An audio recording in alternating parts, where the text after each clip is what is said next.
बात करते हैं चिराग पासवान की।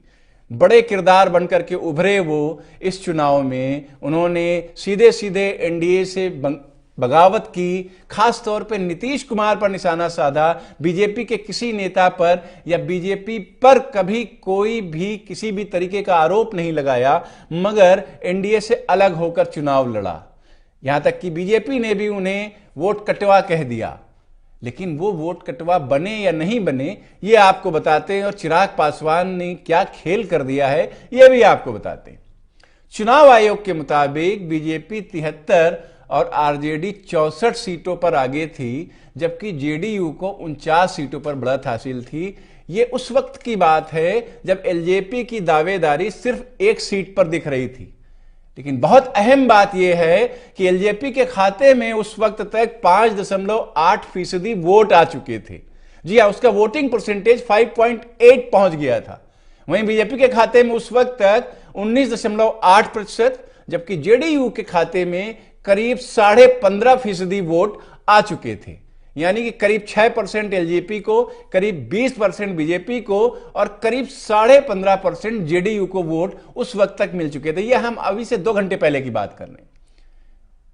आरजेडी की बात करें उस वक्त तक तो करीब उसे 23% वोट मिले थे। अब अगर इस चुनावी गणित का आकलन किया जाए, गहरे में जाकर के इसे देखा जाए, तो कहा जा सकता है कि एलजेपी ने जेडीयू के खिलाफ कैंडिडेट्स अगर खड़े नहीं किए होते तो नीतीश कुमार की पार्टी जेडीयू को बिहार के चुनाव में सबसे बड़ी पार्टी बनने से शायद ही कोई रोक पाता। यानी कि जो उम्मीद शुरू से की जा रही थी वो बनी रहती अगर चिराग पासवान अंतिम समय में एनडीए से अलग नहीं हो जाते। वो अलग हुए, उन्हें वोट कटवा कहा गया, लेकिन उन्होंने क्या कुछ काम किया, कहां से वोट काटे, किसका फायदा किया, किसका नुकसान, ये हम आपको बता रहे हैं। अब आपको बताते हैं कि कैसे चिराग ने ये सब किया होगा। दरअसल बिहार में एलजेपी ने अकेला चलने की नीति अपनाई, और वो भी एकदम से। शुरुआत में सब ठीक चल रहा था, बट एकदम से चिराग ने सुर बदले और नीतीश के खिलाफ हमला शुरू कर दिया।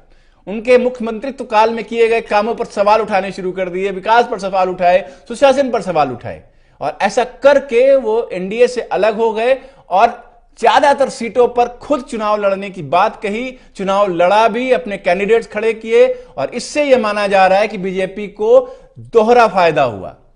एलजेपी ने वोट कटवा की भूमिका भी निभाई और बीजेपी इस वजह से नंबर 1 बनने की स्थिति में है।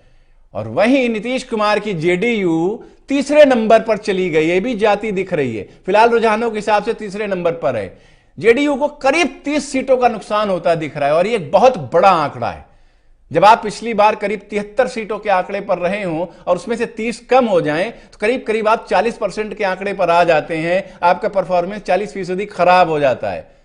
नीतीश से नाराज वोटरों को एलजेपी के रूप में दरअसल एक विकल्प सा मिल गया शायद इस चुनाव में, और इसका एक फायदा है, और यह भी हुआ एनडीए को कि वो जो नाराज वोटर नीतीश से थे वो नीतीश को वोट देने से बच गए, उनको एलजेपी दिख गया, तो वो इस नाराजगी का फायदा महागठबंधन को भी नहीं दे पाए। आप गणित को समझिए, यही राजनीति है। चिराग ने चुनाव लड़ा, जीतने की संभावनाएं ना के बराबर थी, ये सभी राजनीतिक विश्लेषक मान रहे थे और जान रहे थे। लेकिन चिराग ने जो वोट कटवा का तमगा पाया उसको कैसे निभाया ये हम आपको बता रहे हैं। उन्होंने अपने कैंडिडेट खड़े किए और नीतीश की जेडीयू के खिलाफ मजबूत कैंडिडेट खड़े किए।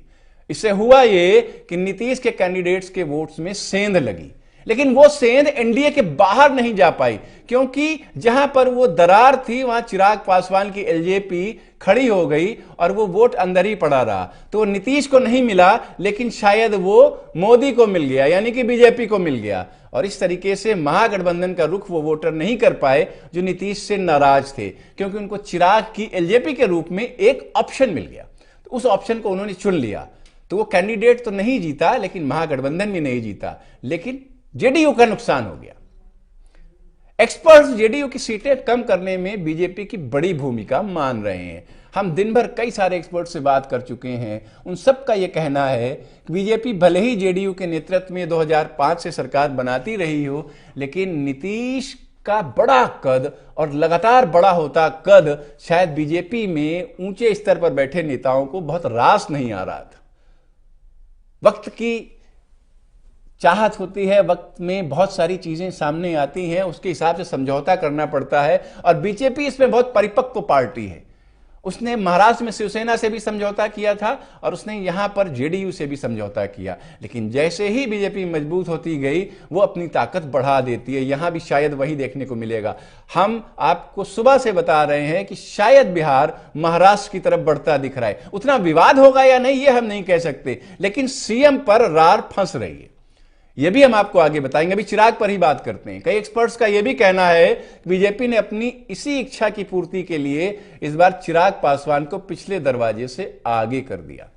जेडीयू के एक प्रवक्ता ने तो सीधे सीधे प्रधानमंत्री नरेंद्र मोदी की महत्वाकांक्षा पर आरोप लगा दिया है कि किसी तरीके से जेडीयू के चुनाव को, नीतीश के चुनाव को, चौथी बार उनके लगातार सीएम बनने के जो सपना है उसको सबटाज करने की कोशिश पीछे से की गई। चिराग की एलजेपी ने जेडीयू के वोट कटवा की भूमिका निभाई और अब बीजेपी का काम बहुत आसानी से बनता दिख रहा है।